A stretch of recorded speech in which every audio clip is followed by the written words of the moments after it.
সব খবর দেখতে চোখ রাখুন এসটিভি নিউজে।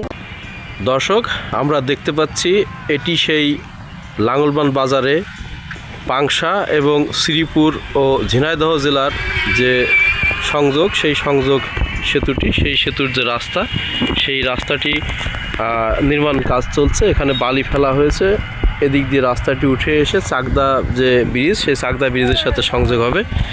ইতিমধ্যে আমরা এখানে এসে দেখতে পেয়েছি চাকদা ব্রিজ যেটি ছিল সেটির নিচে স্থানীয়রা কিছু ভূমিদস্যুরা তারা বালি ফেলে ব্রিজটিকে একদম বন্ধ করে দিচ্ছে। ব্রিজের দুই সাইডে যে পানি যাওয়ার লাইন সেটি বন্ধ করে বালি ফেলে ভরাট করে দিয়ে সেখানে ঘরবাড়ি নির্মাণ এবং দোকানপাট ও মার্কেট নির্মাণের যে পায়তারা চালাচ্ছে সেটির কারণে তারা যেখানে বালি ফেলেছে সকাল থেকে আমরা দেখতে পেয়েছি। এখানে বালি ফেলে এই যে সরকারের যে অর্ধ কোটি টাকার যে ব্রিজটি, সেই ব্রিজটি কিন্তু বন্ধ করে দেওয়া হচ্ছে। এই ব্রিজ দিয়ে মূলত এইদিকে সাইড ক্যানালের যে পানি এবং এইদিকে ডোবা এলাকার যে পানি, সেই পানি কিন্তু বের হয়ে সাইড ক্যানালে এবং মূল ক্যানালে কিন্তু মূল ক্যানাল হয়ে সে পানিটি বের হয়ে যায়।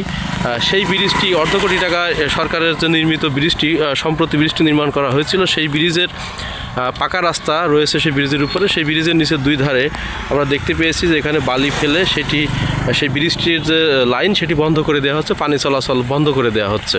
এতে করে এলাকায় জনভোগান্তি বাড়বে এবং যে সরকারের পরিকল্পনা করে যে ব্রিজটি করা, সেই পরিকল্পনা ব্যাহত হবে এবং সরকারের অর্ধ কোটি টাকা এখানে ক্ষতির সম্ভাবনা রয়েছে।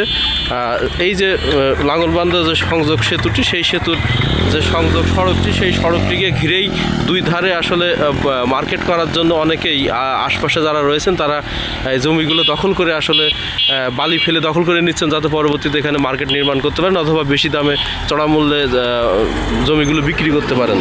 তো আমরা এখন ঝিনাইদহ শৈলকুপা লাঙ্গলবান চাকদা ব্রিজের পাশে যে ছোট কালভার্ট ব্রিজটি রয়েছে, সেই অর্ধ কোটি টাকার সেই কালভার্টটি আমরা দেখালাম আপনাদেরকে। দেখুন এটি আসলে কিভাবে বালি ফেলে মুখ বন্ধ করে দেওয়া হচ্ছে। এই যে প্রবেশ মুখ, যেটি পানি বের হওয়ার প্রবেশ মুখ, সেই প্রবেশ মুখে বালি ফেলে দুই দিকেই ব্রিজের দুই ধারে বন্ধ করে দেওয়া হচ্ছে। তো কে বা কাহারা এটি করছে আমরা এখন পর্যন্ত জানতে পারিনি, তবে প্রশাসনের দৃষ্টি আকর্ষণ করছি দ্রুত সময়ের মধ্যে তদন্ত করে এই ঘটনার বিষয়ে আসলে পদক্ষেপ নিতে। তা না হলে এই এলাকার সাধারণ মানুষের বড় ধরনের ক্ষতি হতে পারে, শত শত বাড়িঘর ডুবে যেতে পারে।